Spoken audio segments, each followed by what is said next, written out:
नमस्कार दोस्तों, आज की मुख्य खबरों में आपका स्वागत है। तो बिना टाइम वेस्ट किए आज की खबरों पर नजर डालते हैं। उससे पहले अगर आप हमारे चैनल पर नए हैं तो हमारे चैनल को लाइक, सब्सक्राइब और कमेंट करना ना भूलें। तो चलिए शुरू करते हैं।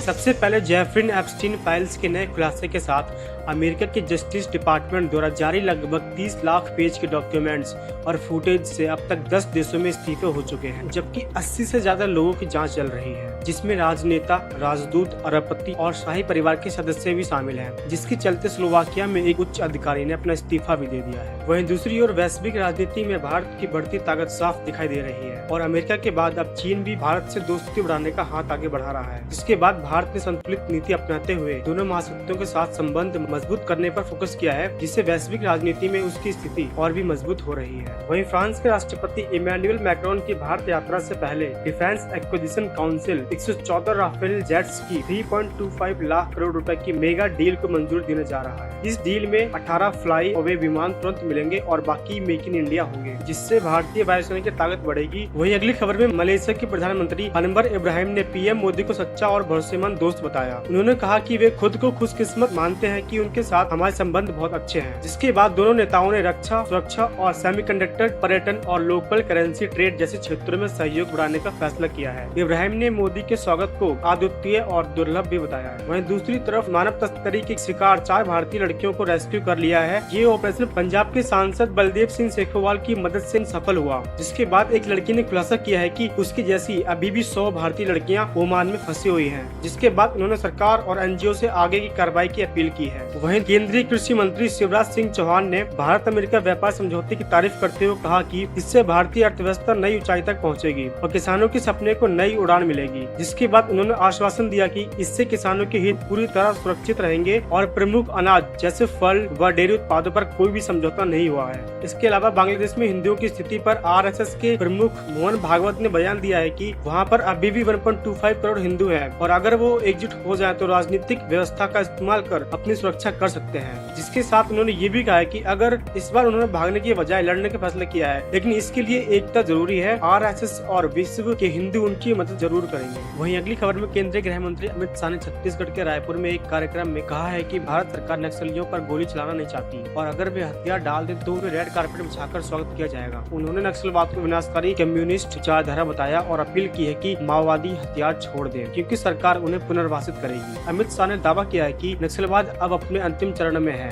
और 31 मार्च 2026 से पहले पूरी तरह समाप्त हो जाएंगे। उन्होंने कहा कि सुरक्षा, इंफ्रास्ट्रक्चर और सरेंडर पॉलिसी से सकारात्मक परिणाम मिल रहे हैं। यह बयान एक रिव्यू मीटिंग और छत्तीसगढ़ के #25 कार्यक्रम के दौरान आया है, जहां उन्होंने कम्युनिस्ट विचारधारा को जड़ से खत्म करने की बात कही है।